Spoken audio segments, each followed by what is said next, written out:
গেছে। তো ওর স্ত্রী বলছে দেখো ওর স্ত্রীকে কত ভালোবাসে, মারা গেছে তাও কবরে হাওয়া করছে, তুমি তো জিন্দা অবস্থাতেই হাওয়া করো না। বলছে নিশ্চয় ভালো কাম করেছে ওই জন্য হাওয়া করছে। হ্যাঁ তুই ভালো কাম করিস নি ওই জন্য হাওয়া করি না। বুঝলেন না? এবার বেরাদার স্বামী বলছে যে কি ভালো কাজ করেছে চ জিজ্ঞাসা করে আসি। এক পা দুই পা তিন পা করে যায়, বলছে চাচা আপনার স্ত্রীকে যা হাওয়া করছেন এই হাওয়া কবরে পৌঁছাবে না, যদি ভালো কাজ করে যায় তো অটোমেটিক হাওয়া আল্লাহ পৌঁছে দিবে, আর তোমাকে হাওয়া করা লাগবে না। আর যদি ভালো কাজ না করে যায় তুমি যতই হাওয়া করো কবরে পৌঁছাবে না। অতএব চাচা বাড়িতে যান, এত কষ্ট করে আর হাওয়া করতে হবে না। চাচা বলছে তোরা যেখানে যাচ্ছিস যা, আমি হাওয়া করছি আমাকে হাওয়া করতে দে, তুই এত টেনশন করছিস কেন? বলে চাচা আপনি চাচিকে এত ভালোবাসেন। ও বলছে ভালোবাসা কে বললি রে? ভালোবাসা টালোবাসা কিছু নয়। তোর চাচি যখন মারা যায় তখন আমাকে বলে গেছে আমি মারা গেলে তুমি তো বিয়ে করবাই, তো কমসে কম আমার কবর যতদিন না শুকাবে অতদিন বিয়ে করিও না। তো এই যে রাত্রি যাইছে হালকা হালকা শীত পড়ছে, কবরটা ভিজে যাচ্ছে, ওই জন্য দেখছি যে কবরটা শুকাইতে দেরি হবে, এই জন্য আমি হাওয়া করছি যাতে তাড়াতাড়ি কবরটা শুকায় আর আমার বিয়েটাও যাতে তাড়াতাড়ি হয়ে যায়। এখন মানুষ মনে করছে স্ত্রীকে মহব্বত করা তাই হাওয়া করছে, কিন্তু না, অন্তরে ওর অন্য কিছু বলছে এই জন্য ও হাওয়া করছে। তো এখন যে ভালোবাসা হয়েছে এটা লোক দেখানো ভালোবাসা, মন থেকে ভালোবাসা নয়। এই জন্য এখন কত রকমের আপনার দিন এসেছে, ভ্যালেন্টাইন্স ডে, তারপরে আপনার নতুন ইয়ার, তারপরে আপনার কত কিছু দিন এসেছে, এগুলো লোক দেখানো ভালোবাসা অন্তরে নাই। অন্তরে ভালোবাসা কম তাই পরকীয়া বেশি। আগে আমাদের বাপজি ভাইদের ভালোবাসা ছিল বেশি তাই পরকীয়া ছিল কম। বাপজি ভাইরা একটু ব্রেন খাটিয়ে দেখবেন যে আমরা কি আদৌ আমাদের স্ত্রীকে ভালোবাসি? স্ত্রীরা আদৌ কি স্বামীদের ভালোবাসে? বাপজি আজকে স্ত্রী রাগ করলে বাপের বাড়ি চলে যায়, ওই স্বামী চারটা লোক নিয়ে আর স্ত্রীর দিককার চারটা লোকলে এক জায়গায় বসে যখন মোড়লেরা বিচার করিয়া দেয় তখন স্ত্রী স্বামীকে মাইনে নেয়, স্বামী স্ত্রীকে মাইনে নেয়। এইখান থেকে কি ভালোবাসা প্রমাণ পায়? জি।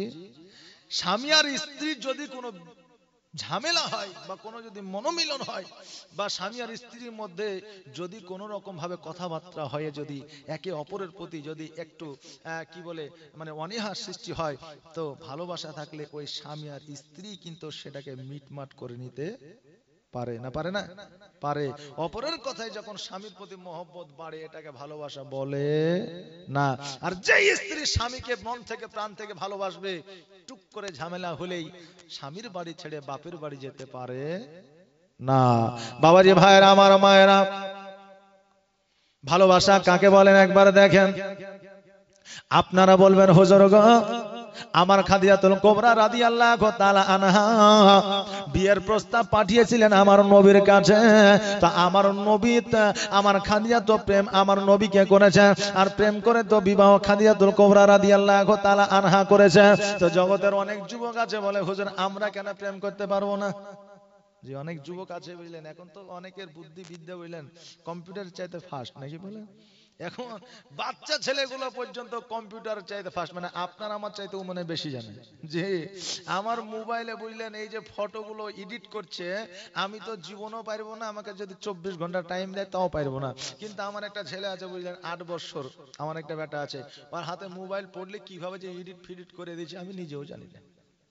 যে আপনার বাড়িতে যদি 6 বছরের বাচ্চা থাকে দেখবেন যে মোবাইল পাইলে আর কিছু লাগবে না, খাবার দাবার টাকা পয়সা পড়াশোনার কিছু দরকার নাই।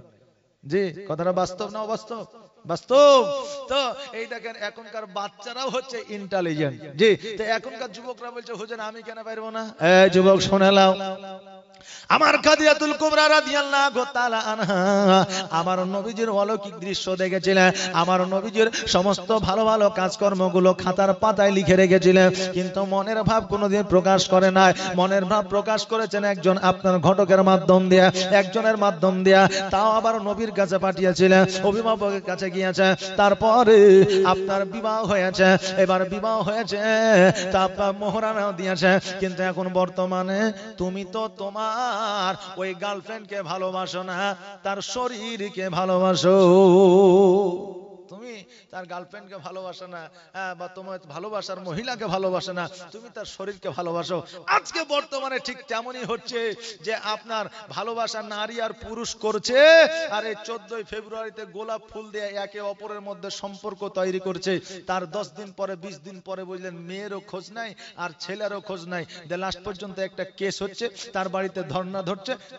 আপনার সাংবাদিকরা যা বলছে অমুক মহিলা অমুক গ্রামের অমুকের বাড়িতে ধর্ণায় বসেছে, হয়েছে না হয়েছে না যে হচ্ছে। এই জন্য তোমার প্রেম আলাদা, আর আমাদের নবী পাক সাল্লাল্লাহু তাআলা আলাইহি ওয়াসাল্লাম আল্লাহর ওলি আল্লাহর মুমিন ব্যক্তিদের প্রেম হলো আলাদা। বাবাজি ভাইরা, এই আমার যুবক ভাইরা শুনে নাও, আমার নবী পাক সাল্লাল্লাহু তাআলা আলাইহি ওয়াসাল্লাম 3টা শর্ত দিলেন। এবার ওই 3টা শর্তে আমার খাদিজা বলছে 3টা শর্ত তো দূরের কথা, নবী যদি আমার কলিজা চাইতো আমি কলিজা দেওয়ার জন্য প্রস্তুত হয়ে যেতাম। ওগো আমি রাহমজা, আমি এই 3টা আমি শর্তে রাজি হয়ে গেলাম। যাও যাও যাও, আমার মুহাম্মদকে তুমি বলে দাও, আর আমার মুহাম্মদ যেন আমাকে বিবাহ করতে রাজি হয়ে যায়। আমি আমার নবীর জন্য আমি সব কিছু বিলীন করে দিতে পারি। আমি হামজা বড় খুশি হইয়া বাড়িতে আসি আমার নবীজিকে বললেন, আমার নবীজি বললেন 3টা শর্তে যখন রাজি হয়ে গেছে আমিও নবীজি রাজি হয়ে গেলাম। ও বাবাজি ভাইরা, আমার নবী পাক সাল্লাল্লাহু তাআলা আলাইহি ওয়াসাল্লাম চাচা আমির হামজা রাদিয়াল্লাহু তাআলা আর অন্যান্য চাচারা 70টা উট খাদিজাকে মোহরানা দিয়েছিলেন। জোরে বলুন সুবহানাল্লাহ। 70টা উট মোহরানা দিয়েছিলেন। আর নবী আমার পয়েন্ট কি নিয়েছিলেন? কিছু লেনা পাওনা ছিল যে কেউ ইতিহাসে প্রমাণ করে দিতে পারবে? পারবে না। আর আমরা এমন মুসলমান, মোহরানাটা দেওয়া হলো হালাল। জি, মোহরানা না দিলে বিবাহ হবে না, মোহরানা না বাঁধলে। আর আজকে আমরা মুসলমান ওই হালালটাকে পরে আর হারামটাকে আগে, মানে পয়েন্ট নেওয়া হইলো হারাম, আর আপনার পয়েন্ট নেওয়া হলো হারাম, আর যেটা আপনার মোহরানা সেটা হলো হালাল। তো এই হালালটা বলছি পরে হবে, হারামটা আগে আসো। বলে কয়খান বাইক দিবে, কত টাকা দিবে, কত সোনা দিবে, বলছে না বলছে না, এগুলা আগে দাও। এবার বলছে 4 লাখ টাকা না দিলে বিয়ে হবে না। বলে তাইলে মোহরানা কত হবে? বলে 5001 টাকা করেন। মানে হারামটা নিলে 4 লাখ আর হালালটা হয়েছে 5001 টাকা। জি, তখন এবার বলছেন মেয়ের বাপ বলছে তাহলে এক কাজ করো, আমি যে 4 লাখ টাকা দিছি তাহলে এই 4 লাখ টাকার কি গ্যারান্টি ওয়ারেন্টি থাকবে বেটিকে যদি ছেড়ে দেয়? তো এখন বেটার বাপ বলছে এক কাজ করেন, এদিকে 4 লাখ আর ওদিকে 5001 টাকা, 4,05,001 টাকা মোহরানার খাতায় তুলে দেন। আপনার বিটিকে যদি আমার বেটা ছেড়ে দেয় তো 4,05,001 টাকা আপনি ফিরিয়ে পাইয়া যাবেন। এখানে দেখা যাচ্ছে, বোঝা যাচ্ছে যে মেয়ের বাপের টাকা নিয়ে মেয়েকেই মোহরানা দিয়ে দিছে। জি, মেয়ের বাপের টাকা নিয়ে মেয়েকেই মোহরানা দিয়ে দিচ্ছে। এ বাবারা, আপনারা বলছেন যে নবী খাদিজাতুল কুবরা রাদিয়াল্লাহু তাআলা আনহা প্রেম করেছেন, হযরতে ইউসুফ আলাইহিস সালাম জুলেখা বিবি জুলেখা প্রেম করেছেন, তা আমরা কেন করতে পারি না? তোমরাও করতে পারো, অসুবিধা নাই, কিন্তু সুন্নাতি মোতাবেক, শরীয়ত মোতাবেক কিন্তু বিবাহ করবা শরীয়ত মোতাবেক। এখন তুমি পড়লি বা 4 লাখ টাকা 5 লাখ টাকা আর বলবা নবীর সুন্নাত পালন করলাম, হবে? জি হবে? যে হবে না। নবী যেটা করেছেন সেটা করো। নবী আমার বলেছেন মসজিদে বিবাহ দাও, মসজিদে বিবাহ পড়াও, মসজিদে বিবাহ করো। কিন্তু আমরা যখন বিবাহ করতে যাই আমরা বড় বড় মার্বেল বসানো, যেই বাড়িটার সব চাইতে রং চঙে এসি বসানো আছে, লাগানো আছে, ওই জায়গাতে জামাই বসে আলেম ডাকিয়ে কালমা খুতবা পড়ায়। কিন্তু মসজিদে বিবাহ পড়ানো হলো আমার নবীর সুন্নাত। জোরে বলেন সুবহানাল্লাহ। এখনকার যুবকেরা নামাজও পড়ে না, এই জন্য বলে মসজিদে গেলে তো জোহরের আজান হয়ে গেলে আমার নামাজ পড়তে হবে, বাড়িতে পড়ানোটাই মনে হয় ভালো হবে নাকি বলে? হায় হায় হায় আমাদের অবস্থা। বাবাজি ভাইরা, যেই দিকে আমি যাইতেছিলাম আমার নবী পাক সাল্লাল্লাহু তাআলা আলাইহি ওয়াসাল্লাম 70টা উট দিয়া আপনার মোহরানা দিয়া বিবাহ করেছিলেন। এবার বিবাহ করিয়া রাত্রি বেলায় খাদিজাতুল কুবরা রাদিয়াল্লাহু তাআলা আনহার ঘরে যেন আমার নবীজি নিজের স্ত্রীর জাং মুবারকের উপরে মাথা দিয়া যেন আমার নবীজি আরাম করতেছে। আমার খাদিজাতুল কুবরা রাদিয়াল্লাহু তাআলা আনহা আমার নবীজির যেন মাথা মুবারকে চুল মুবারক গুলো যেন আপনার নাড়তেছে। এই জন্য আমার নবী বলেছে স্ত্রীদের জাং মুবারকের উপরে স্বামী যদি মাথা দিয়ে ঘুমায় আমার নবীজির সুন্নাত আদায় করা হয়।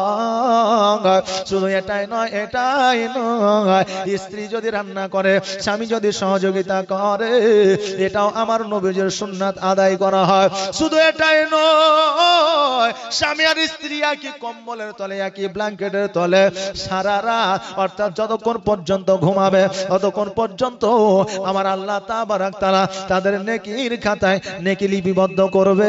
এই জন্য আমার আল্লাহ বলেছেন দুনিয়াতে নারীকে আমি একজন স্বামীর জন্য বড় নিয়ামত করে দুনিয়াতে পাঠিয়েছি। জোরে বলেন সুবহানাল্লাহ। স্ত্রী আপনার জন্য কেমন নিয়ামতের একবার বলে দিয়ে শুনেলেন। আপনার স্ত্রী আপনার বাড়িতে এসেছে, আপনি যখন অসুস্থ হবেন আপনার সেবা আপনার স্ত্রী করবে। আপনার সন্তানকে 10 মাস 10 দিন গর্ভে রাখিয়া নিজের বুকস্থলে দুগ্ধ পান করায়া আপনার সন্তানকে লালন পালন করবে, বৃদ্ধ বয়সে আপনার দেখাশোনা করবে। এটাই হলো আল্লাহর নিয়ামত আপনার স্ত্রী। আপনি বলবেন হুজুর গো, বিবিরা তো আমাদের গোলাম, বিবিরা তো আমাদের জন্য তৈরি হয়েছে, বিবিরা তো আমাদের খিদমত করার জন্য তৈরি হয়েছে। না না না, আমার আল্লাহ তাবারাক তাআলা বলেছেন আমি আল্লাহ মানুষের আদমের পায়ের মাটি দিয়ে হাওয়াকে তৈরি করতে পারতাম, হাতের মাটি দিয়ে হাওয়াকে তৈরি করতে পারতাম, মাথার মাটি দিয়ে আমি হাওয়াকে তৈরি করতে পারতাম, কিন্তু না, মাটির পায়ের মাটি দিয়ে যদি মহিলাদের তৈরি করা হতো, পুরুষরা মহিলাদের পায়ের নিচে দাবায়া রাখতো, হাতের মাটি দিয়ে যদি তৈরি করা হতো হাতের মুষ্টিতে মহিলাদেরকে দাবায়া রাখতো, মাথার মাটি দিয়ে যদি তৈরি করা হতো মহিলারা পুরুষের মাথার উপরে উঠে নাচতো। আমি আল্লাহ পুরুষদের বাম দিকের আপনার পাঁজরের মাটি থেকে নারীকে তৈরি করেছি। এই জন্য নারীরা সর্বদা স্বামীদের বুকস্থলে হৃদয় মাঝে থাকবে। জোরে বলেন সুবহানাল্লাহ। আল্লাহ বলছে এই জন্য স্বামীদের বুকস্থলে বাম পাঁজরের মাটি দিয়ে আমি নারীকে তৈরি করেছি। জোরে বলেন সুবহানাল্লাহ। স্ত্রীরা হলো আল্লাহর তরফ থেকে স্বামীদের জন্য একটা নিয়ামত। রাত্রি গভীর হয়েছে, আমার নবী পাক সাল্লাল্লাহু তাআলা আলাইহি ওয়াসাল্লাম খাদিজাকে বললেন শুয়ে যাও। এবার খাদিজা শুয়ে গেলেন। আমার নবীজি খাদিজার মাথায় হাত বুলিয়ে যেন ঘুম পাড়িয়ে দিলেন। এবার যখন মধ্যরাত্রি হয়ে গেছে, খাদিজা যেন চট করে ঘুম থেকে জাগ্রত হয়ে গেছে। ডান দিকে হাত দেয় নবী নাই, বাম দিকে হাত দেয় নবী না, চট করে ঘুম থেকে উঠে বসে গেছে। যাওয়ার পরে পুরো ঘরের মধ্যে খোঁজাখুঁজি করে নবীকে দেখতে পাওয়া যায় না। খাদিজা সারা রাজ দরবার খোঁজাখুঁজি করলে, সারা রাজ দরবারে যেন নবীকে দেখা যায় না। আচ্ছা বলেন, প্রথম রাত্রিতে স্বামীকে যদি ঘরে পাওয়া না যায়, স্বামীকে যদি বাড়িতে না পাওয়া যায়, কোন বিবি আছে আরামে ঘুমাবে? পারবে? স্বামী প্রথম রাত্রিতে যদি বিবির ঘরে না থাকে তো ওই স্ত্রী কি সারা রাত ঘুমাতে পারবে? পারবে না। চিন্তায় থাকবে স্বামী কোথায় গেল, কি হলো, কি ব্যাপার, চিন্তা করবে। খাদিজা সারা রাত দরবার খোঁজাখুঁজি করার পরে নবীকে দেখতে পাচ্ছেন না। যেই খাদিজা জীবনে কোনোদিন বাড়ির বাইরে বেরোয় নাই, যেই খাদিজা চপ্পল ছাড়া কোনোদিন চলে না, ওই খাদিজা আমার নবীজিকে খোঁজার জন্য খালি পায়ে যেন বাড়ির বাইরে বেরিয়ে গেছে। শুভে সাদেক হয়ে গেছে, যেন আমার নবীকে খোঁজাখুঁজি করে, নবীকে যেন দেখতে পায় না। এবার হঠাৎ করে তাকায় দেখছে যেন একটা পাহাড়ের উপরে আমার নবীজি যেন সিজদায় পড়ে আছে। জোরে বলেন সুবহানাল্লাহ। এবার খাদিজা ওই পাহাড়ের উপরে ওঠার চেষ্টা করে, কিন্তু আমার খাদিজা যেন পাহাড়ের উপরে উঠতে পারে না। চিন্তা করে আল্লাহ গো, এই পাহাড়ের উপরে কেমন করে উঠা যায়? হামাগুড়ি দিয়া যেন পাহাড়ের উপরে উঠলে হাঁটুগুলো, হাতের কইনাগুলো যেন ক্ষত বিক্ষত হয়ে গেল। আমার নবীর কাছে পৌঁছালেন, নবী আমার জানতে পারলেন কেউ এসেছে। নবীজি সেজদা থেকে মাথা উঠায়া দেখতেছেন যেন খাদিজা। আমার নবী ডাক দিয়ে বলে, খাদিজা শোনো রে, আজকে তুমি এই জায়গায় উপস্থিত হয়ে যাও কেন? ও খাদিজা শোনালে, আমি নবীজি তোমাকে বলে দিলাম, আমি নবী যেই জায়গায় যাই না কেন আজকে থেকে আমাকে খোঁজার জন্য কোনোদিন বাহিরে আসবে না, খোঁজার জন্য বাহিরে আসবে না। কিন্তু বাবাজি ভাইরা, এখন বর্তমানে আমাদের কুদ্দুসের বাপ যদি চায়ের দোকানে থাকে তো কুদ্দুসের মা বুঝলেন এখন হাসিলিয়া চায়ের দোকানে যায়, কুদ্দুসের বাপ আছে গো, যে বাংলাদেশে হইল না, বিশাল ভাইরাল। আপনার চায়ের দোকানের স্বামী আছে তো স্ত্রী বুঝলেন বড় এখন 5 লিলিয়ে চলে গেছে, যে স্বামীকে খুঁজে বেড়াচ্ছে, স্বামী বলছে পরান গেল রে পুকুরের ধার ধার সেই ছুট। যে স্বামীরা এখন বিবিদের দেখে ভয় করছে না, করছে না, অনেকেই ভয় করে। এই দেখেন একজন স্ত্রী বুঝলেন হঠাৎ করে অজ্ঞান হয়ে গেছে, ডাক্তারখানা নিয়ে যে ভুল ট্রিটমেন্ট করে বলেছে মারা গেছে, বাড়িতে গোসল দিয়ে কাফন পরে নিয়ে চলে গেছে। 4 মোহনী রাস্তা পেয়েছে, আগের মানুষ পেছনে আসছে, পেছনের মানুষ সামনে খাটলি ধরে আছে, হঠাৎ করে পোলে লাগে যায়, এবার বুঝলেন ওই অজ্ঞান হয়ে মানুষটা জ্ঞান ফিরে গেছে, তাড়াতাড়ি আবার হাসপাতালে নিয়ে যায়। 1 সপ্তাহ পরে আবার মৃত্যুবরণ করেছে, বাঁচানো আর গেল না। এবার ওকে নিয়ে এসে বাড়িতে গোসল বানায় কাফন পরে, এবার যখন নিয়ে এসেছে তো স্বামী আগে আগে যাচ্ছে আর বলছে পোল দেখে, মানে আগে আগে যাচ্ছে আর বলছে পোল দেখে। এখন গাঁয়ের লোক বলছে হারে সবাই পেছে পেছে যাচ্ছে, তুই আগে যাচ্ছিস বলছি পোল দেখা, কারণ কি বলছে খবরদার ইয়ার আগে পোলে লেগে জিন্দা হয়ে চলো, এবার যদি জিন্দা হয়ে যায় তো আমার জীবনের রফা দফা শেষ হয়ে যাবে, বুঝতে পারলেন না? তো ভাবছি ভাইরা, তো এইরকম অনেক বিবি অনেক স্বামী আছে যে বিবিদের দেখে ভয় করে, আর ভয় কেনই বা করবে না বাপ। এখন রেশন কার্ডের মালিক বিবি, স্বাস্থ্য সাথীর কার্ডের মালিক বিবি, তারপরে আপনার আধার কার্ডের মালিক বিবি, জব কার্ডের মালিক বিবি, তো সব জায়গায় তো মালিক বিবি, তা আমার বাড়িতে মালিকানা দিতে অসুবিধা কি নাকি বলে বাপসি ভাইরা? ওকে আমার মা বোনেরা, স্বামী আপনার যেমনই হোক না কেন, স্বামী আপনার গরিব হোক ধনী হোক, আপনার স্বামী আপনার জ্ঞানী হোক শিক্ষিত হোক মূর্খ হোক যেমনই হোক না কেন, আপনার স্বামীকে খুশি করা আপনার কাজ। আপনার স্বামী যদি আপনার দ্বারা কিঞ্চিত পরিমাণ যদি অখুশি হয়ে থাকে, সারা জীবন ইবাদত করে করে যদি তোমার কপালে ঘটা লাগায় দাও, কাল কিয়ামতের দিনে সমস্ত ইবাদত ভস্ময় হয়ে যাবে। জোরে বলেন সুবহানাল্লাহ। এই জন্য স্বামীকে তুমি খুশি করো। আমার নবী পাক সাল্লাল্লাহু তাআলা আলাইহি ওয়াসাল্লাম বললেন, খাদিজা তুমি আমাকে খোঁজার জন্য কোনদিন বাইরে আসবে না। খাদিজা বললেন, ইয়া রাসূলুল্লাহ, ইয়া হাবিবাল্লাহ, নবী গো আমি কথা দিলাম আর বাইরে আসব না। খাদিজা যেমনই দ্বন্দ্ব ঈমান হয়েছে অমনি যেন বাবা আহা করে উঠেছে।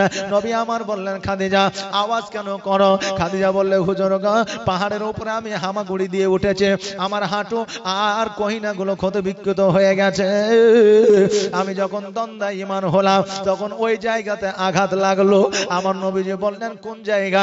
এবার হাঁটুর যখন আপনার কাপড় উঠায়া দেখালো, নবী আমার থুতু মুবারক লাগায়া দিলেন। খাদিজা বললেন, খোদার কসম করে বলি, যখনই আমার নবীজি থুতু মুবারক লাগায়া দিল, ওই জায়গা ক্ষত বিক্ষত থাকা তো দূরের কথা, ওই জায়গায় দাগ পর্যন্ত ছিল না। আল্লাহর নবী নূরের নবী গো, আপনি নবী আমার আজীবনের জীবন, আপনি আমার জীবন সাথী, অন্ধকার কবরের বাতি, আপনি আমার জীবন সাথী, অন্ধকার কবরের বাতি, আপনি নবী আমার নির্জনের একজন।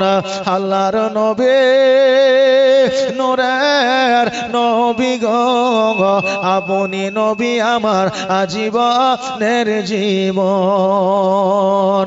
আর দেখে আপনার মজেজা ভাগবতী হয় খাদিজা, আর দেখে আপনার মজেজা ভাগবতী হয় খাদিজা, সঁপে দিল নবী জীবন আর মরণ।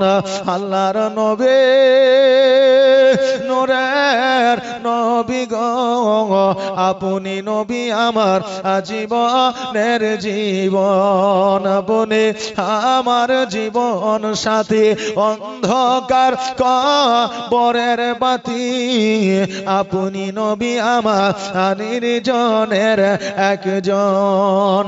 আল্লাহর নবী নূরের নবী গো আপনি নবী আমার জীবনের জীবন। আল্লাহুম্মা সাল্লি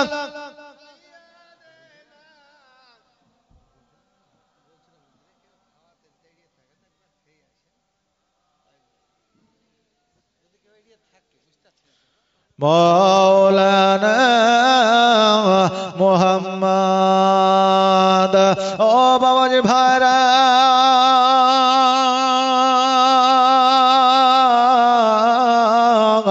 আমার খাদিজাতুল কুবরা রাদিয়াল্লাহু তাআলা আনহা বাড়ির দিকে চলে আসলে সকাল বেলায় আমার নবীজি যখন রাস্তা দিয়া খাদিজার বাড়ির দিকে আসে, মক্কা নগরের মানুষেরা বলে, দেখ রে দেখ, আজকে এতিম সন্তান, যার জমি নাই, জায়গা নাই, যার বাড়ি নাই, আজকে খাদিজাকে বিবাহ করে সমস্ত সম্পদের মালিকানা আনিয়াছে। নবী আমার দুই চোখের পানি ছেড়ে দিয়া খাদিজার বাড়িতে যাইয়া একটা ঘরের মধ্যে অঝর নয়নে কান্না করে। আমার খাদিজা নবীর কাছে আসিয়া বলে, ইয়া রাসূলুল্লাহ, ইয়া হাবিবাল্লাহ, নবী গো আপনি কেন অঝর নয়নে কান্না করেন? নবী আমার বলে, খাদিজা আজকে এই জমি জায়গা অট্টালিকা গুলো তুমি কি দিতে পারবে না ফকির মিসকিনকে? আজকে মক্কাবাসীরা এইরকম কথা বলতেছে। খাদিজা বলে, স্বামী গো আজকে আপনার জন্য জমি জায়গা অট্টালিকা তো দূরের কথা, আমার শরীরের চামড়া চিলিয়া আপনার পদতলে বিছায়া দিতে পারি।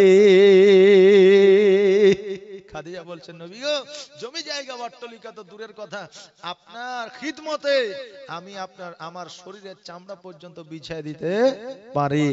আর আজকাল আমার মা বোনেরা রান্না করছে, স্বামীকে একটু সুস্বাদু খাবার দিতে পারে না। সুস্বাদু খাবার দিবে তো রান্না করছে তো বুঝলেন সিরিয়াল দেখতে দেখতে, এখন সিরিয়াল দেখতে দেখতে বুঝলেন ভাত পুড়ে গেছে, তলায় লেগে গেছে, এবার ভাতে পুরা পুরা গন্ধ করছে। এই চিন্তা করছে স্বামীকে কি জবাব দিব।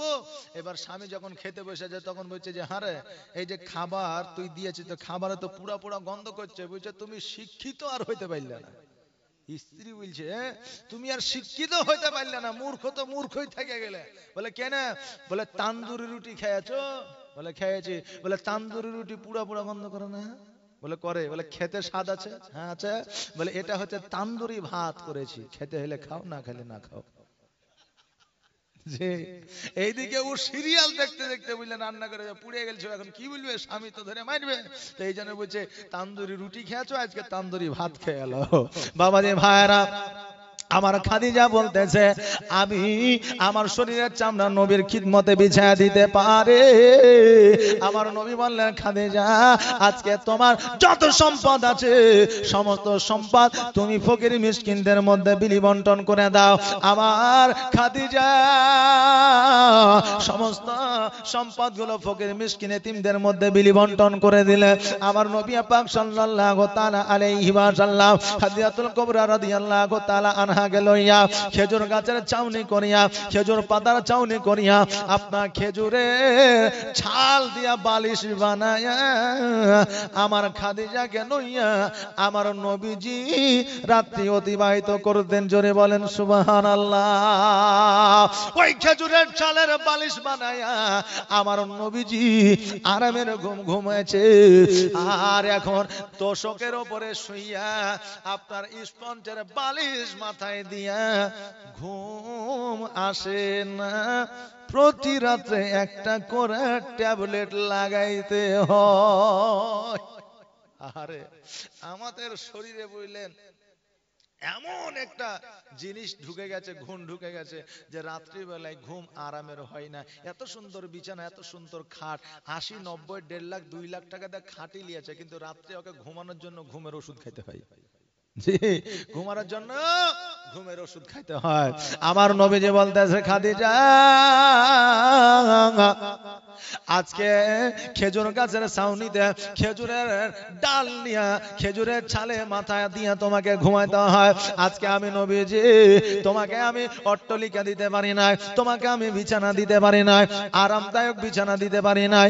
ও খাদিজা আজকে তুমি হয়তো কষ্ট পাও, আমি তোমার ওই আরামদায়ক বিছানা দিতে পারবো না।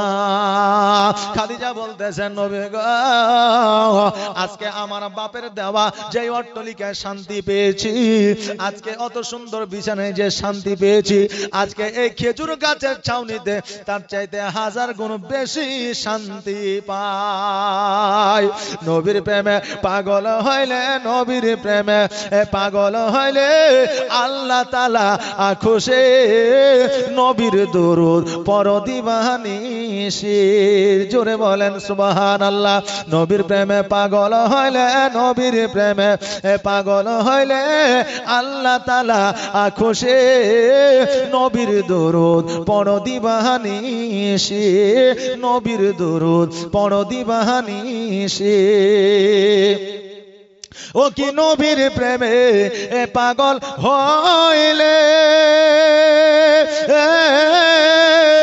আমার আল্লাহ তাআলার দিদার মিলে গো। থাকো যদি যত বাহালে, থাকো যদি যত বাহালে হইয়া প্রেম দাসে, নবীর দরুদ পড়ো দিবানিশি। নবীর প্রেমে পাগল হইলে, নবীর প্রেমে পাগল হইলে আল্লাহ তাআলা খুশি। নবীর দরুদ পড়ো দিবানিশি, নবীর দরুদ পড়ো দিবানিশি। আমার নবীজি খাদিজাতুল কুবরা রাদিয়াল্লাহু তাআলা আনহাকে নিয়ে যেন আপনার জীবন যাপন শুরু করে দিলেন। আমার নবী পাক সাল্লাল্লাহু তাআলা আলাইহি ওয়াসাল্লাম 4টা কন্যা সন্তান ছিল আর 2টা পুত্র সন্তান। জগতের মধ্যে আসার পরে ইহ জগৎ ছেড়ে পরজগৎ গমন করেছিলেন। শ্রেষ্ঠ সর্বশেষ কন্যা হলো আমার ফাতিমাতুজ জোহরা রাদিয়াল্লাহু তাআলা আনহা। আমার ফাতিমার যখন 13 বছর বয়স, আমার খাদিজাতুল কুবরা রাদিয়াল্লাহু তাআলা আনহা হঠাৎ করে যেন আপনার অজ্ঞান হয়ে জমিনের মধ্যে পড়ে গেল। নবী আমার আসিয়া বলে খাদিজা আজকে অজ্ঞান হয়ে জমিনের মধ্যে তুমি পড়েছো, তোমার কোনো রোগ নাই, বালা নাই, মুসিবত নাই, জ্বর নাই, জ্বালা নাই, আজকে তুমি অজ্ঞান হয়ে জমিনের মধ্যে পড়েছো, কারণটা কি? খাদিজা বলতেছে ইয়া রাসূলুল্লাহ, ইয়া হাবিবাল্লাহ, নবী গো আমি খাদিজা আমিও জানি আমার জ্বর নাই, জ্বালা নাই, আমার কোনো অসুখ বিসুখ নাই, তবুও অজ্ঞান হয়ে জমিনের মধ্যে পড়ে যায়। কারণ হলো একটা, আপনি যেই দিন থেকে কবরের আযাব সম্পর্কে বলেছেন, পুলসিরাতের কথা বলেছেন, মিজানের কথা বলেছেন, জাহান্নামের কথা বলেছেন, সেই দিন থেকে কবরকে যখনই স্মরণে হয় আমি খাদিজা অটোমেটিক অজ্ঞান হয়ে যায়।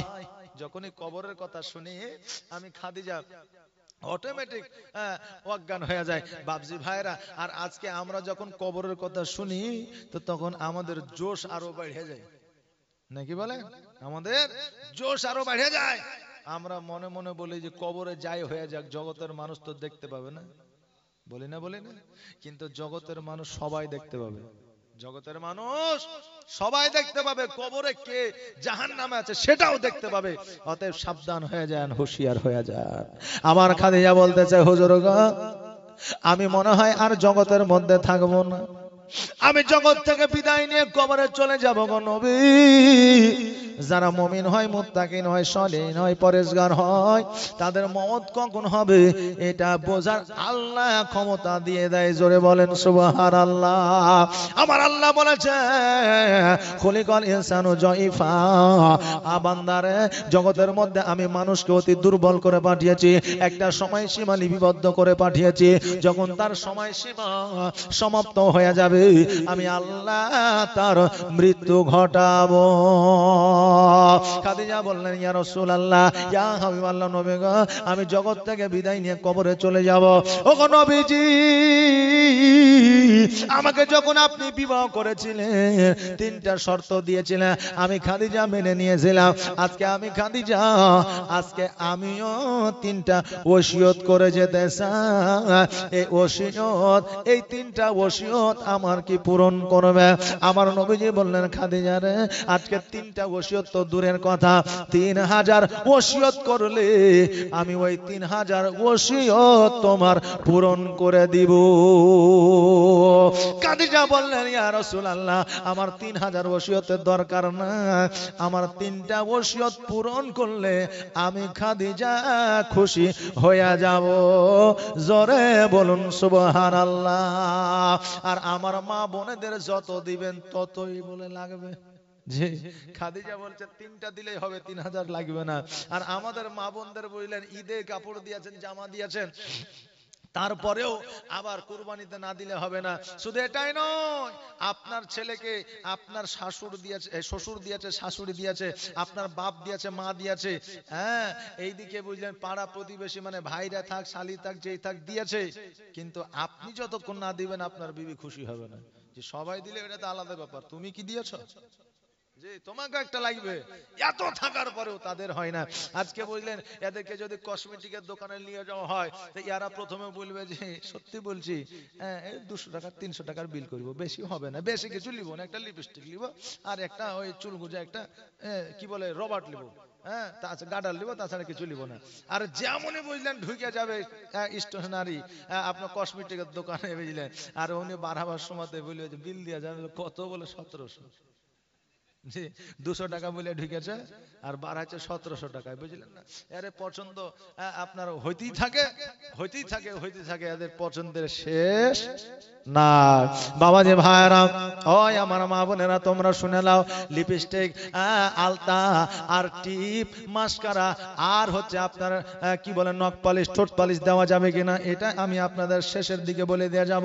তার আগে আপনাদের কাছ থেকে আমি নিব, জি, তার আগে আপনাদের কাছ থেকে লিবার এটা বলে দিয়ে যাব। আর একটা কথা আমি বলে দিয়ে যাব যে স্বামীদেরকে 3 জায়গায় আপনারা শাসন করতে পারবেন। এরা বললো মৌলবি এতদিনে পেয়েছি আমরা, জি, মৌলবি এতদিনে পেয়েছি, কারণ এতদিন শুনেছি স্বামীরাই শুধু বিবিদের শাসন করবে। আর আজকে এই মৌলবি বলছে যে বিবিরাও স্বামীদের 3 জায়গায় শাসন করতে পারবে। হ্যাঁ, এটা আমার কথা নয়, এটা দয়ার নবী, মায়ার নবী সাল্লাল্লাহু তাআলা আলাইহি ওয়াসাল্লামের কথা। স্ত্রীরা স্বামীদের 3 জায়গায় শাসন করতে পারবে। এই 3 জায়গায় শাসন করার কথা, কোন জায়গায় শাসন করা লাগবে, এই কথা আমি আপনাদের বলে দিয়ে যাব। আমি বলবো, মাগো, তোমাদের লক্ষ্মী ভান্ডারের টাকা 500 টাকা 1000 হয়েছে, আমি 3টা মায়ের কাছ থেকে 3000 টাকা, 1 টাকার মাসের লক্ষ্মী ভান্ডারের টাকা 3000 টাকা নিব, কমিটির হাত দিয়ে পাঠিয়ে দিবেন। আমি এই 3টা টাকা নিয়ে 3 জায়গায় স্বামীকে মানে স্বামীকে শাসন করতে পারবেন। এই 3টা কথা আমি বলে দিয়ে যাব। তারপরে নখ পালিশ, ঠোঁট পালিশ, তারপরে মাস্কারা, আশকারা, তারপরে আপনার কি বলে কাজল, তারপরে আলতা, এগুলো দিতে পারবেন কিনা, এগুলো শরীয়তে দেওয়া যাবে কিনা, এগুলো আপনাদের বলে দিয়ে যাব। একটু তাড়াতাড়ি করে আসেন তো। আর আমার 5টা ভাই আমার 1000 টাকা করে টাকা দিতে পারবেন না খোদার ঘর মসজিদে? খাদিজা 3টা ওসিয়ত করেছিলেন নবীকে। এই 3টা ওসিয়ত কি কি ছিল জানা আছে? জি, এই 3টা ওসিয়ত আপনাদের সম্মুখে তুলে ধরবো। 5টা বাবা মার 1000 করে দেন। আর যারা খাইতে বাকি আছেন, এখনো খাননি, একটু দয়া করে খাইয়ে আসেন। কারণ কে খাইয়াছে আর কে খায়নি এটা তো কমিটির ছেলে বুঝতে পারবে না। এখন কালকে যদি বলেন যে আমাকে তো খাইতেই ডাকিস রে, তাইলে হবে না। যে হ্যাঁ, তা আপনাদের বলছি যে কাজ করেন, যারা খাননি এখনো পর্যন্ত একটু খেয়ে আসেন। আর 5টা ভাই আমার 1000 টাকার টাকা দিবেন, বেশি লাই 1000 টাকা। কত জায়গায় চলে এসে বাপ, চায়ের দোকানে মাস গেলে 3000 টাকা বিল হয় নাকি বলেন? হ্যাঁ, চায়ের দোকানে মাস গেলে 3000 টাকা বিল। এই মায়েরা একটু আসেন ঝটঝট করে, মায়েদের মধ্যে কমিটি আছে নাকি? আছে তো কমিটিকে বলেন একটা খাতা নিয়ে যান তো, নাকি না খাতায় হবে না, নগদ? হ্যাঁ, সুবহানাল্লাহ, মাশাআল্লাহ। এই দেখেন, এই মায়েরা লক্ষ্মী ভান্ডারের টাকা একটু তাড়াতাড়ি নিয়ে আসেন তো, যা খাতায় হবে না, যা হবে নগদ নাকি? হ্যাঁ, যা হবে নগদ। এই দেখেন, সাইদাপুর বলে নাম শুনেছেন? সাইদাপুর, জঙ্গিপুর সাইদাপুর। তো ওই জঙ্গিপুর সাইদাপুরে পরস্পর 5 বছর রবিউল আউয়ালে জালসা করেছে। জি, 5 বছর আমি জালসা করেছি তো, যখন 2 বছর পরস্পর গেলাম, তৃতীয় বর্ষে যখন গেলাম, তখন এত বড় একটা লিস্ট দিয়েছে, এত বড় লিস্ট দিয়েছে। তো দেওয়ার পরে বলছে যে হুজুর নামগুলো একটু ঘোষণা করে দেন। তা আমি বলছি আব্দুল কুদ্দুস 5000, আব্দুল সাত্তার 3000, আব্দুল জাব্বার হচ্ছে 2000। বলছে হুজুর এগুলো দেয়নি। তাহলে তো বলছে গত বছর যে দিব বলেছিল এখনো পর্যন্ত দেয়নি, আপনি বলে দেন যাতে দিয়ে দেয়। জি।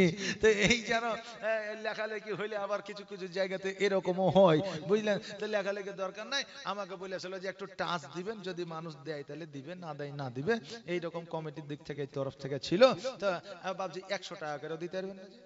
100 টাকাটা তো আসলে মুখ যখন খুলেছি, জি, মুখ খান জবান খান যখন খুলে 100 টাকা করে ওদের, না হলে মায়েদের কাছে একটা চাদর লিয়ে যান তো, 2 টাকা 5 টাকা 1 টাকা যা দিবে দিবে, করবে না? না যাক, সুবহানাল্লাহ, দরুদ পড়ে আল্লাহুম্মা সাল্লি আলা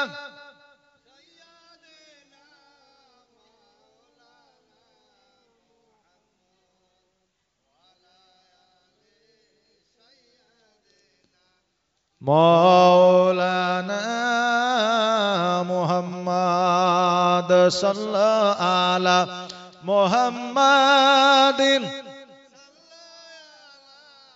मोहम्मद हरदम ज़बान पाक नामे मोहम्मद हरदम ज़बान शफियाना मोहम्मद। ओ बाबाजी भाईरा, আমার খাদিজাতুল কুবরা রাদিয়াল্লাহু তাআলা আনহা বললেন, ইয়া রাসূলুল্লাহ, ইয়া হাবিবাল্লাহ, নবী গো, আমি আর জগতের মধ্যে আর বেশি দিন বাঁচবো না। নবী গো, দয়া করে আমি 3টা ওসিয়ত করে যাব, এই 3টা ওসিয়ত আমার পূরণ করবে। নবী আমার বললেন, খাদিজা, আজকে 3টা ওসিয়ত তো দূরের কথা, 3000 ওসিয়ত করলেও আমি নবীজি মেনে নিব। ও খাদিজা, বলো বলো কি কি ওসিয়ত তুমি নিবা বলো। আমার খাদিজা বললেন, ইয়া রাসূলুল্লাহ, ইয়া হাবিবাল্লাহ, নবী গো, প্রথম ওসিয়ত হইল আমি যখন ইন্তেকাল করব, আমার গোসলটা জগতের কোন নারী বানায় দিবে না, জগতের কোন মানুষ বানায় দিবে না। আমার শেষ গোসলটা আপনি নিজ হাতে বানায়া দিবেন। জোরে বলুন সুবহানাল্লাহ। নবী আমার বললেন, খাদিজা, একজন নারী যখন ইন্তেকাল করে, ওই নারীর গোসল নারীরা বানায় দেয়, আমি নবী তোমার গোসল কেন বানায় দিব? খাদিজা বললে, হুজুর গো, আজকে মক্কা নগরের মানুষরা, দেখা তো দূরের কথা, মহিলারা সঠিকভাবে আমাকে দেখে না। আজকে যখন মহিলারা আমাকে গোসল দেবে, আমাকে নিয়ে আলোচনা সমালোচনা করবে, আমাকে নিয়ে তারা গল্প গুজব করবে। অতএব ওগো আমার প্রাণের স্বামী, কোন মহিলা যেন আমাকে নিয়ে গল্প না করতে পারে, এই জন্য আমার শেষ গোসলটা আপনি নিজ হাতে বানায়া দিবেন। নবী আমার বললেন, খাদিজা, আজকে তোমার যখন মনের ইচ্ছা এটা, আমি নবী কথা দিলাম, তোমার শেষ গোসলটা আমি নবী বানায়া দিব। দ্বিতীয় ওসিয়তটা বলো। আমার খাদিজাতুল কুবরা রাদিয়াল্লাহু তাআলা আনহা বললেন, ওগো আমার প্রাণের স্বামী, আমি যখন ইন্তেকাল করব, আমাকে আপনি নতুন কাফন দিবেন না, আপনার পুরনো জুব্বা মুবারক দিয়া আমার জন্য কাফন বানায়া দিবেন।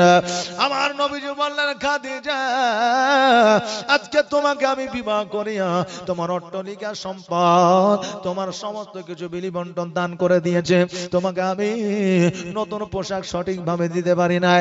আজকে শেষ বিদায়, শেষ সময়ে আমি তোমাকে একটা নতুন কাপড় দিব, কিন্তু আজকে তুমি পুরনো কাপড় কেন চাও?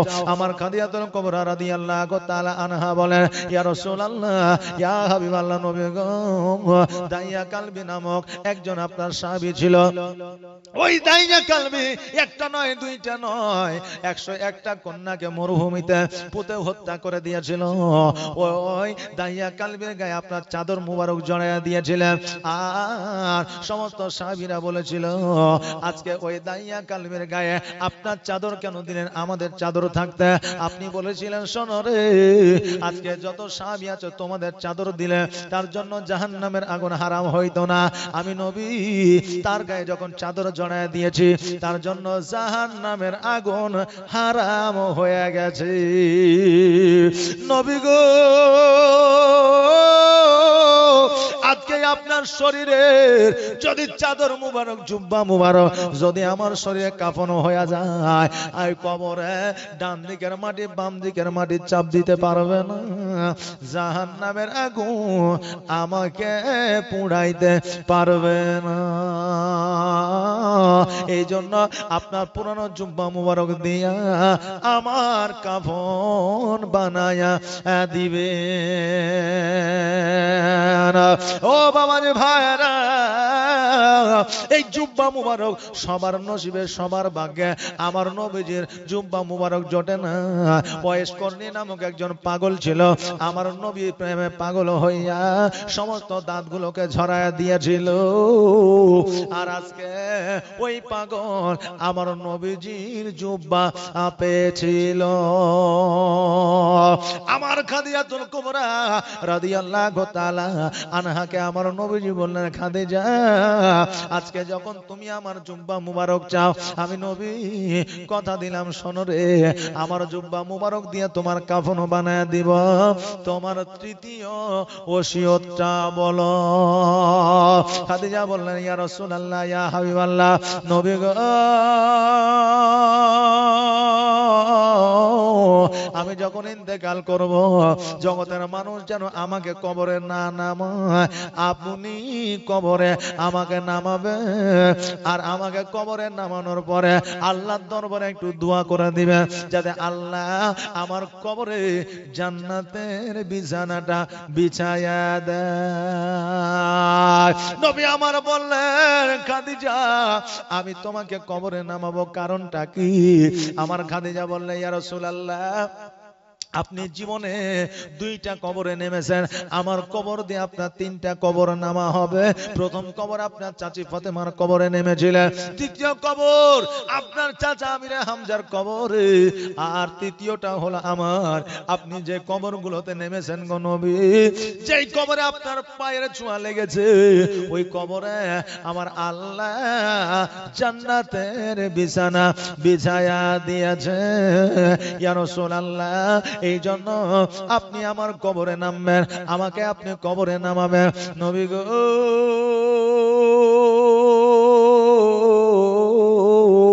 এই তিনটা ওসিয়ত আমি আপনাকে করে গেলাম, আপনি এই তিনটা ওসিয়ত পূরণ করবেন। নবী আমার বললেন, শোনো রে খাদিজা, আমি নবী কথা দিই না, এই তিনটা ওসিয়ত তোমার পূরণ করব। খাদিজাতুল কুবরা রাদিয়াল্লাহু তাআলা আনহা জীবন যাপন আপনার শুরু করলেন। এই প্রথমবার অজ্ঞান হওয়ার পরে ওসিয়ত করেছিলেন, দ্বিতীয়বার অজ্ঞান হয়েছিলেন, তৃতীয়বার যখন অজ্ঞান হয়ে গেলেন আমার নবীজিকে যেন বলে দিলেন, নবী গো, আমি আর জগতে থাকবো না। হযরতে আজরাইল আলাইহিস সালাম হাজির হয়েছে। হযরতে আজরাইল আলাইহিস সালাম আমার খাদিজাতুল কুবরা রাদিয়াল্লাহু তাআলা আনহা জীবনটাকে যেন প্রাণ পাখিটাকে নিয়ে যেন চলে গেল। সকলে একবার আওয়াজ দিয়ে পড়েন, ইন্না লিল্লাহি ওয়া ইন্না ইলাইহি রাজিউন। জীবনের অন্তিম কালে আজরাইল আসিয়া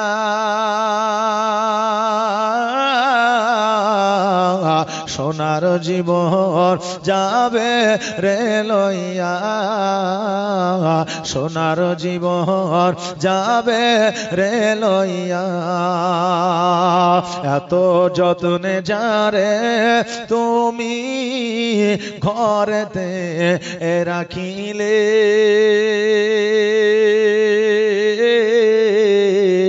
যাহার লাগি এ দুঃখ কষ্ট কতই না সহিলে, এত যত্নে যারে তুমি ঘরেতে রাখিলে,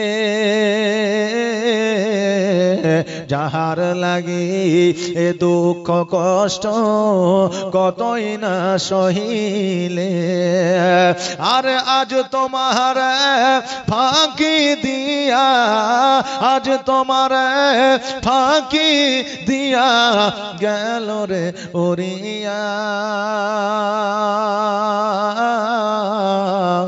সোনার জীবন যাবে রে লইয়া, সোনার জীবন যাবে রে লইয়া, জীবনের অন্তিম কালে আজরাইল আসিয়া, সোনার জীবন যাবে রে লইয়া, সোনার জীবন যাবে রে লইয়া, কবর তোমার মাটির ঘর, মাটির বিছানি, চতুর্দিকে মাটি তোমার বাঁশেরই ছাউনি, আর কেমন করে রইবি রে ভাই, কেমন করে রইবি রে ভাই অন্ধকার কবরে, সোনার জীবন যাবে রে লইয়া, সোনার জীবন যাবে রে লইয়া, জীবনের অন্তিম কালে আজরাইল আসিয়া, সোনার জীবন যাবে রে লইয়া। আল্লাহ হুম্মা সাল্লাল্লাহু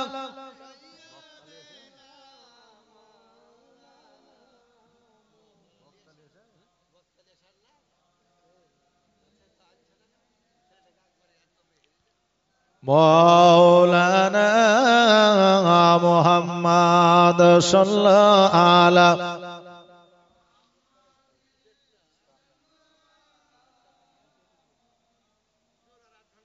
না চালাতে পারবো না, কটায় উঠেছে হিসাব করেন, মানুষ বুঝলে হবে নাকি, একটা তো শরীর আছে, 2টা পর্যন্ত দরুদ পড়ে আল্লাহুম্মা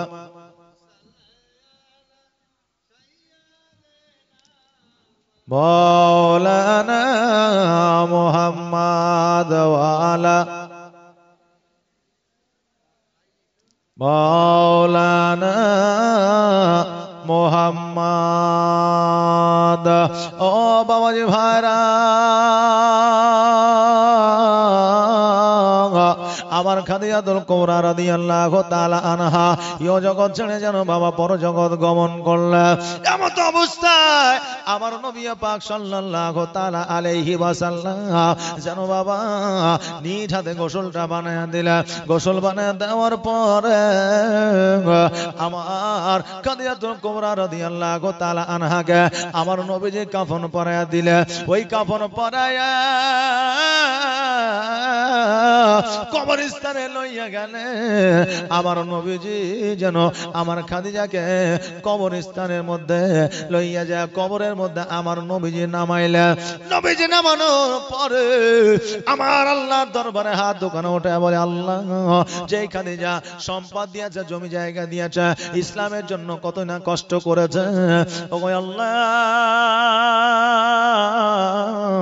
এই খাদিজার কবরে তুমি জান্নাতের বিছানা বিছায়া দাও। আমার আল্লাহ ডাক দিয়া বলে, হাবিবে গো, আমি আল্লাহ আপনার দোয়া কোনোদিন ফিরাইয়া দিই না, আমি আজকেও ফিরাইয়া দিব না, কাল কিয়ামত পর্যন্ত ফিরাইয়া দিব না। আজকে যখন আমার দরবারে তুমি হাত দুখানা তুলেছ, যাও যাও যাও, আমি খাদিজার কবরে আল্লাহ আমি জান্নাতের বিছানা বিছায়া দিলাম। পেলাম তোমার মতো এত ভালো, তোমার মতো এত ভালো কেউ তো আমায় বাসে না, তাই তো নবী আমি তোমার দিওয়ানা, তাই তো রসুল আমি তোমার দিওয়ানা। তোমার মতো এত ভালো, তোমার মতো এত ভালো কেউ তো আমায় বাসে না, তাই তো নবী আমি তোমার দিওয়ানা, তাই তো রসুল আমি তোমার দিওয়ানা। ওকে শুনেছি কিতাবের লেখা,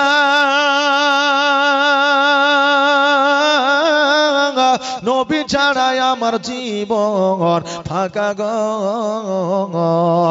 ও কি শুনেছি কিতাবের লেখা, নবী ছাড়াই আমার জীবন ফাঁকা গো। নবীজিকে ভালো না বাসিলে, নবীজিকে ভালো না বাসিলে আল্লাহ পাওয়া যাবে না, তাই তো নবী আমি তোমার দিওয়ানা। তোমার মতো এত ভালো, তোমার মতো এত ভালো কেউ তো আমায় বাসে না, তাই তো নবী আমি তোমার দিওয়ানা। আল্লাহুম্মা সাল্লি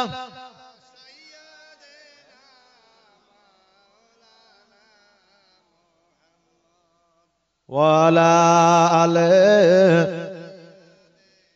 মাওলানা মুহাম্মদ। বাবজি ভাইরা, আমি স্টেজে এসেছি প্রায় 11:10 বা 15-তে, এতক্ষণ পর্যন্ত ওয়াজ হচ্ছে, আর এখন স্টেজ মোটামুটি 1.5 ঘন্টা বা 1 ঘন্টা 40 মিনিট বা 2 ঘন্টার বেশি তো যাই না। এখন যে জায়গায় যে কোনো জায়গায় স্টেজ 2 ঘন্টার বেশি যাই না। আর আজকে আপনাদের এখানে আমি প্রথম, আমার জীবনে প্রথম যে 3 ঘন্টা ওয়াজ করতে হবে। জি, আমার জীবনে প্রথম 3 ঘন্টা ওয়াজ, যেখানে মানুষ নেই, ফাঁকা ফিল্ডে গোল মারতে মানুষ নিয়ে চালাও। বলেন।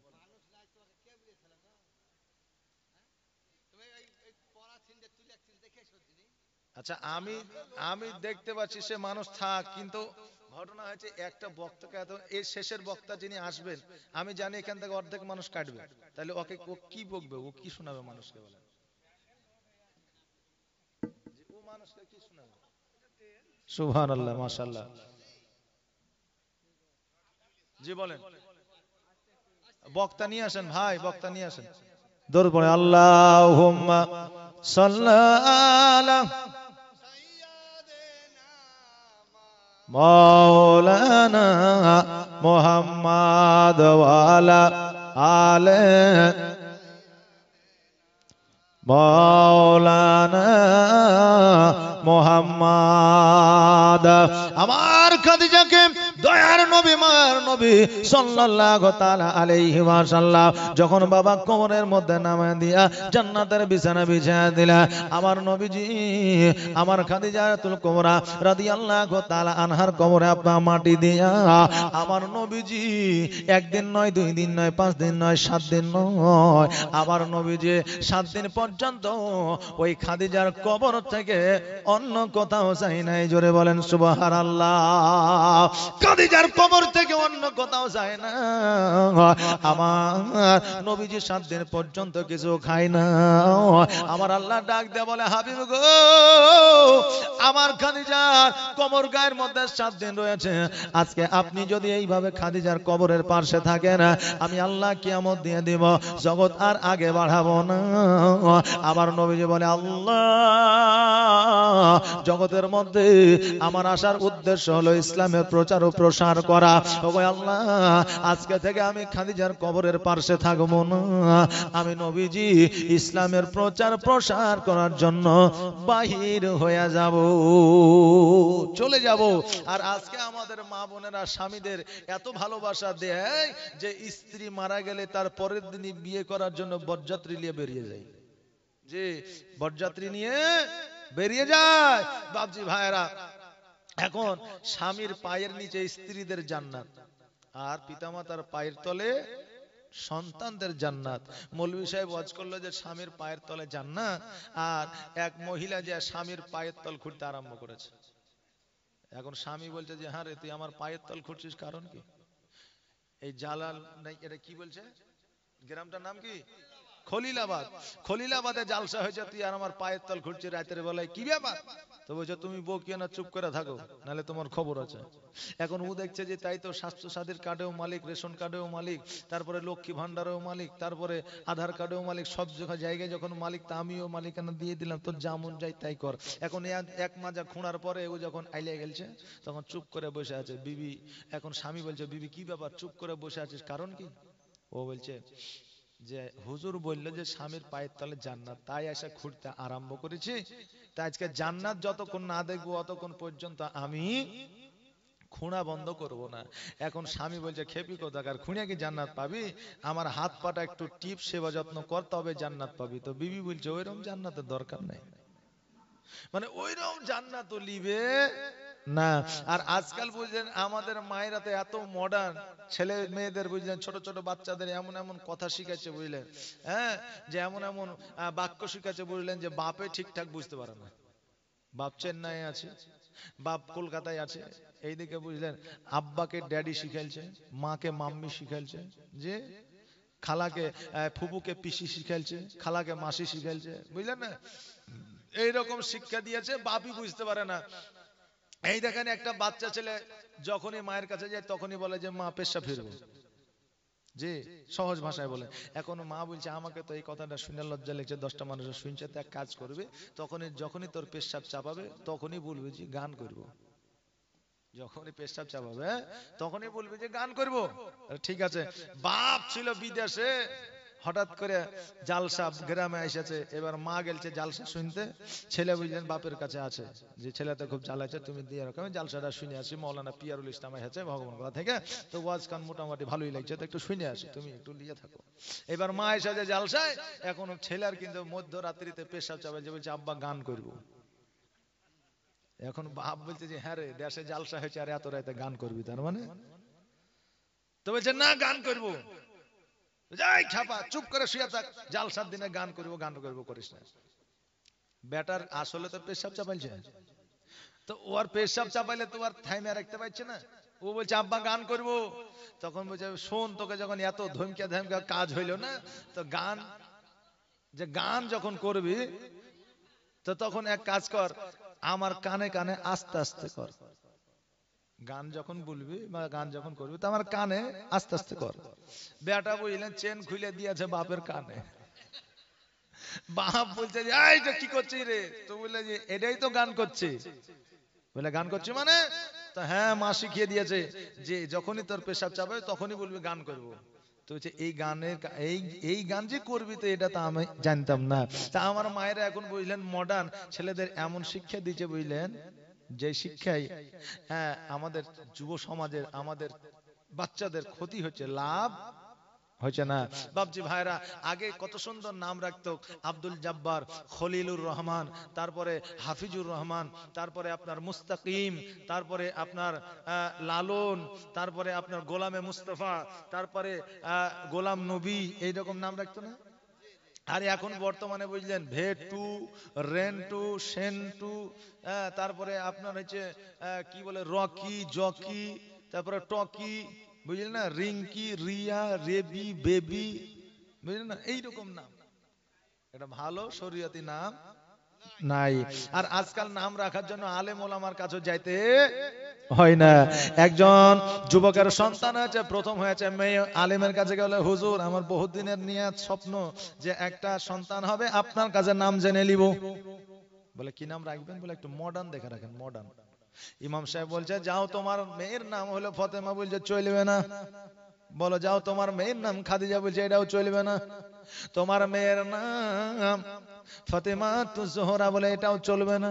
মৌলবি গেছে রাগে, বলছে যাও তোমার মেয়ের নাম জোসনা, মানে ও বাচ্চাকালে বেদের মেয়ে জোসনা দেখেছিল, বুঝলেন না? তো এটা মনে আছে। তো বলছে তোমার মেয়ের নাম রাখো জোসনা। তো বলছে খুব ভালো নাম। জোসনা তো খারাপ নাম না, জোসনা মানে আলো, জ্যোতি, নূর, হ্যাঁ জ্যোতি। তো জোসনার নাম রেখেছে। বাড়ির যা বিবিকে বলেছে, বলে খুব সুন্দর নাম।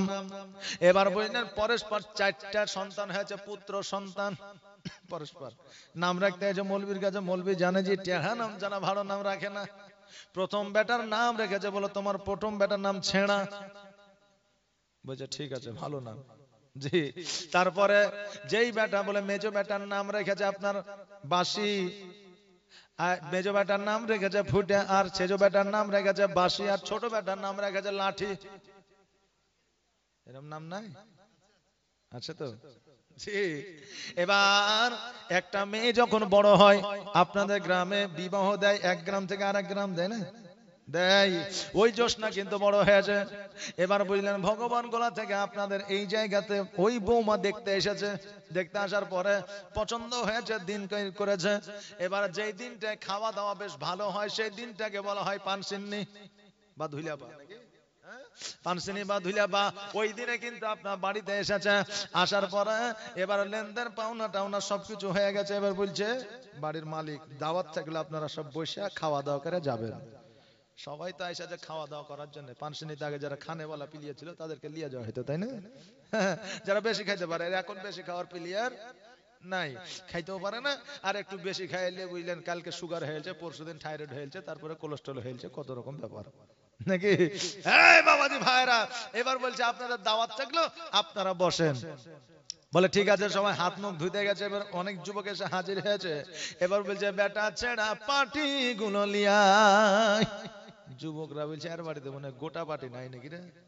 পাটি বুঝেন তো, যে বলছে গোটা পাটি মনে হয় আর বাড়িতে নাই। মুরল বলছে চুপ কর, ছেঁড়া ফাটা যা দিচ্ছে অতি পয়সা খেয়ালে পরে দেখা যাবে। এবার বলছে বেটা ফুটা থালি গুলা লিয়াই। এখন বলছে ফুটা থালিতে যদি ভাত খাই তো ডাল যাবে কোথায়? জি, ডাল যাবে কোথায়? বলছে ফুটা থালি গুলা লিয়াই। তারপরে বলছে বাসি খাবার গুলো লিয়াই। বলছে বাসি খাবার খাবো না, এই দিনে তো আমরা গরম খাবার খাবো। বলছে যে বাসি খাবার নয়, আসলে আমার ছেলের নাম বাসি আর আমার ছেলের নাম ছেঁড়া, এই জন্য বলেছি ছেঁড়া পাটি লিয়াই, ফুটা থালি লিয়াই আর বাসি খাবার লিয়াই। এবার সবাই যখন বসে আছে বলছে বেটা লাঠি একবার এদিকে আয়। ওরা মনে করছে এবার মায়ের হবে, বুঝিয়ে পারিয়া বসাইছে, এবার মায়ের হবে। অমনি বুঝলেন বান্না মায়েরা, বুঝলেন যে যেদিকে পাইরাছে মায়েরাছে দৌড়। বিয়ে আর হইল না। এইরকম নাম রাখিয়েন না যাতে আপনার সন্তানরা আপনার কারণে যাতে লজ্জিত না হয়। আপনার বাচ্চার নাম রেখে দিয়েছেন ছোট্টকালে, এখন বড় হয়েছে, বড় হওয়ার পরে সমাজে যখন তার নাম, ভাই তোমার নাম কি, তো রকি নামটা বলতে লজ্জিত বোধ মনে করে। আপনি হয়তো জানেন না, ওই ছেলেটা জানে। তোমার নাম কি, বলে আমার নাম রিঙ্কি। ওই মেয়েটা বলতে লজ্জা করে, কারণ বাপ মা রেখে দিয়েছে, কিছু করার নাই। ওই জন্য যখন নাম রাখবেন একটা সামাজিক নাম রাখবেন, শরীয়ত মোতাবেক নাম রাখবেন, যেই নামে আপনার ওই মহিলাটি, আপনার ওই মেয়েটি যাতে নিজেকে গর্বিত বোধ মনে করে যে আমার বাপ মা আমার একটা নাম রেখেছিল। অতএব ভালো শরীয়ত মোতাবেক নাম রাখবেন। এখন নাম রাখতে গেলে এখন আলেম ওলামা এখানে ওখানে যাওয়া লাগছে না। মোবাইলে দেখবেন শিশুদের ইসলামিক নাম ডাউনলোড করবেন, অ্যাপস নিয়ে নেবেন, দেখবেন ওখানে অনেক ইসলামিক নাম আছে। ওই ইসলামিক নাম অর্থ সহ দেওয়া আছে, আরবি ইংরেজি বাংলা সব দেওয়া আছে। ওই সমস্ত নামগুলো রাখবেন। আল্লাহ যেন সে তৌফিক দান করে। সকলে বলেন আমিন সুম্মা আমিন। বাবাজি ভাইরা, আমার দয়ার নবী মায়ার নবী সাল্লাল্লাহু তাআলা আলাইহি ওয়াসাল্লাম ওই কবরের কাছ থেকে যখন বাড়ি আসলেন, বাড়িতে আসিয়া দেখছে যেন আমার ফাতেমা তো জোহরা রাদিয়াল্লাহু তাআলা আনহা 13 বছরের কন্যা যেন অঝর নয়নে কান্দে। আমার নবীজি যাইয়া বলে ফাতেমা তুমি কেন কান্দো রে মা, আজকে তোমার চোখে কেন পানি? আমার ফাতেমা তো জোহরা রাদিয়াল্লাহু তাআলা আনহা বলে ও ইয়া রাসূলুল্লাহ, ইয়া হাবিবাল্লাহ, নবী গো, আজকে আমার মা আমাকে ছাড়িয়া চলে গেছে, আমি বড় এতিম হয়ে গেছে। নবী গো, আজকে যেই দিন থেকে আমার মা চলে গেছে সেই দিন থেকে 7 দিন পর্যন্ত আপনিও আসেন নাই বাড়ি, আপনাকেও দেখতে পাওয়া যায় না। নবী আমার বলে ফাতেমা আজকে আমি নবী চলে এসেছি রে মা, আজকে আমি নবী যতদিন পর্যন্ত হায়াতে আছে ততদিন পর্যন্ত আমি তোমার কোনো অসুবিধা হইতে দিব না। আহারে বাবা যে ভাইরা, আমার দয়ার নবী মায়ার নবী সাল্লাল্লাহু তাআলা আলাইহি ওয়াসাল্লাম যখন ইসলাম প্রচার ও প্রসার করতে যাইতেন, আমার নবী যখন ইসলাম প্রচার করে আসিয়া যখন আমার নবীজি নামাজ পড়ে নামাজে রত হয়ে যাইতেন, উতমা সাইবা উটের ভুঁড়ি আমার নবীর মাথার উপরে চাপায়া দিত, আর ওই উটের ভুঁড়ি লইয়া আমার নবীজি সেজদায় রত হইয়া থাকতো, মাথা যেন উঠাইতে পারতো না। ওই 13 বছরের কন্যা ফাতেমাতুজ জোহরা রাদিয়াল্লাহু তাআলা আনহা আমার নবীজির মাথা থেকে উটের ভুঁড়িটা নামায়া দিয়া আমার নবীজিকে হাত ধরে বাড়ি নিয়ে আসতে, আর বাড়ি নিয়ে আসার পরে আমার নবীজির মাথা মুবারক ধোয়া দিতে, গোসল করার জন্য পানি আগায়া দিতে, আমার নবীজির জন্য খাবার তৈরি করতে, আমার নবীজিকে পর্যন্ত ওই 13 বছরের কন্যা ফাতেমা আমার নবীজিকে খাওয়ায়া পর্যন্ত দিতে।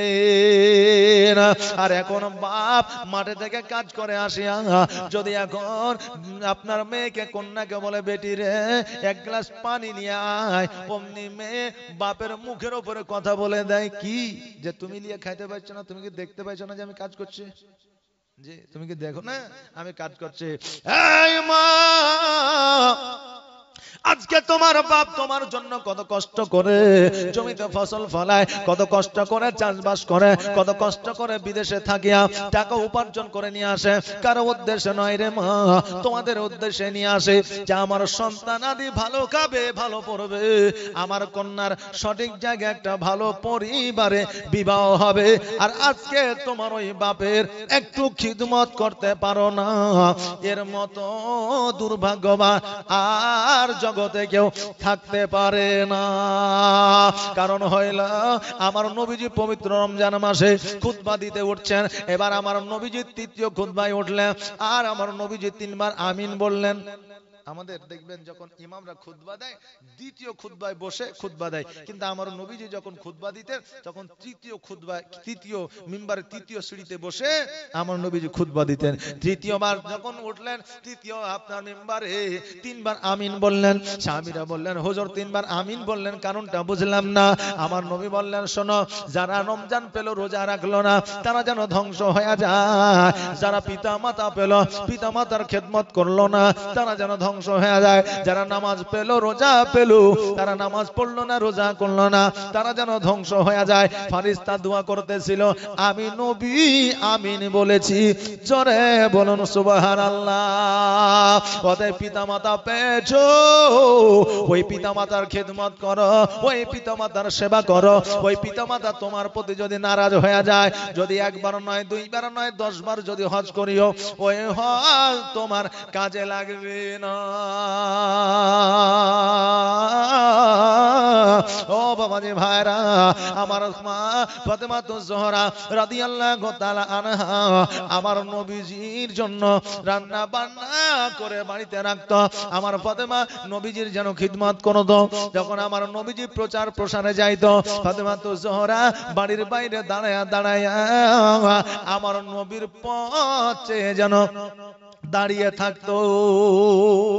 প্রতিদিন ফাতেমাতুজ জোহরা নবীর পথে বসে থাকতো, নবী আসবে একসঙ্গে খাবো, আব্বা আমি বসিয়া। আর ওই পথে যখন বসে থাকতেন দরওয়াজার সম্মুখে ওই পথ দিয়ে একজন ইহুদি কন্যা হেঁটে যাইতো। প্রতিদিন ইহুদি কন্যা হেঁটে যেত। 1 দিন 2 দিন 3 দিন 4 দিন 5 দিন 7 দিন এইভাবে যেতে যেতে ফাতেমার সঙ্গে 1 দিন 2 দিন 4 দিন 5 দিন কথা হতে হতে তাদের মধ্যে একটা বন্ধুত্ব তৈরি হলো, বান্ধবী তৈরি হলো। একদিন ওই বান্ধবী ইহুদি কন্যা আসিয়া ফাতেমাকে বলছে, ফাতেমা আমার আব্বা আমার বিয়ের প্রস্তাব দিয়েছে, আমার জন্য বর খুঁজেছে, তো আমি কি বিবাহ করব? ফাতেমা বললেন, তোমার আব্বা তোমার জন্য বর খুঁজেছে, নিশ্চয়ই ভালো জামাই, অতএব ভালো বর, অতএব তুমি বিয়েতে রাজি হয়ে যাও। আর আজকালকার বান্ধবীদেরকে যে যদি বলে যে বান্ধবী রে আমার আব্বা তো আমার বর খুঁজেছে, তা আমি কি বিয়ে করব? এখনকার যা বান্ধবী বুদ্ধি দেয় বুঝলেন, ওই বান্ধবী বলবে আরে তোর আব্বার পছন্দ করা জামাইকে যদি তুই বিয়ে করবি, তো এতদিন বল্টু যে তোর পেছনে ঘুরলো তার কি হবে? এখন বলবে এই জন্য বন্ধু তখনই তোমার আসল বন্ধু হবে যদি তোমাকে শরীয়তের শিক্ষা দিয়ে দিবে সেটাই তোমার আসল বন্ধু। আর জগতের শিক্ষা যে দিবে, হ্যাঁ, যে আপনাকে নামাজ থেকে বিরত রাখবে, যে আপনাকে রোজা থেকে বিরত রাখবে, এরা আসলে আপনার বন্ধু নয়, আসলে এরা দুশমন। জোরে বলেন নাউজুবিল্লাহ। বাবা যে ভাইরা, ইহুদি কন্যা বলল, আমার আব্বা আমার জন্য বর খুঁজেছে। ও ফাতেমা, বলো বলো আমি কি বিবাহ করব?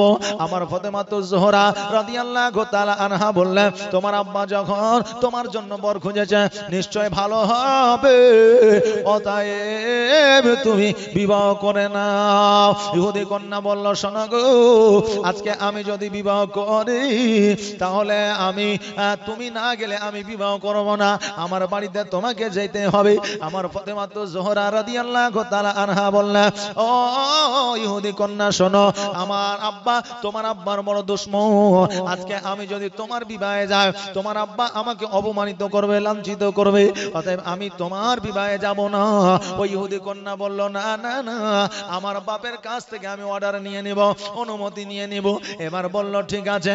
ইহুদি কন্যা বাড়িতে আসলো, ইহুদিকে বলল, আমার একটা বন্ধু আসবে, মুহাম্মদ সাল্লাল্লাহু তাআলা আলাইহি ওয়াসাল্লামের কন্যা, যার নাম হলো ফাতেমা। ও গো আব্বা, আজকে ওই কন্যাকে তুমি কিছু বলতে পারবে না। ইহুদি কন্যা চিন্তা করে, আল্লাহ, ইহুদি চিন্তা করে, হায় রে, এমন একটা কন্যা, এমন একটা নারী আমার বাড়িতে আসবে, তারা হচ্ছে মুসলমান, আর আজকে তারা আমার বাড়িতে আসবে, আমি তো বারণ করতে পারবো না, যেহেতু আমার কন্যা তার বান্ধবী। অতএব একটা প্রসেস তৈরি করলো, তারা গরিব মানুষ, নতুন পোশাক কিনতে পারবে না। এবার কন্যাকে বললো, বিটি রে, ওই কন্যা আমার বাড়িতে আসবে, আমি বারণ করবো না, তবে যেন একটা নতুন পোশাক পরে আসে।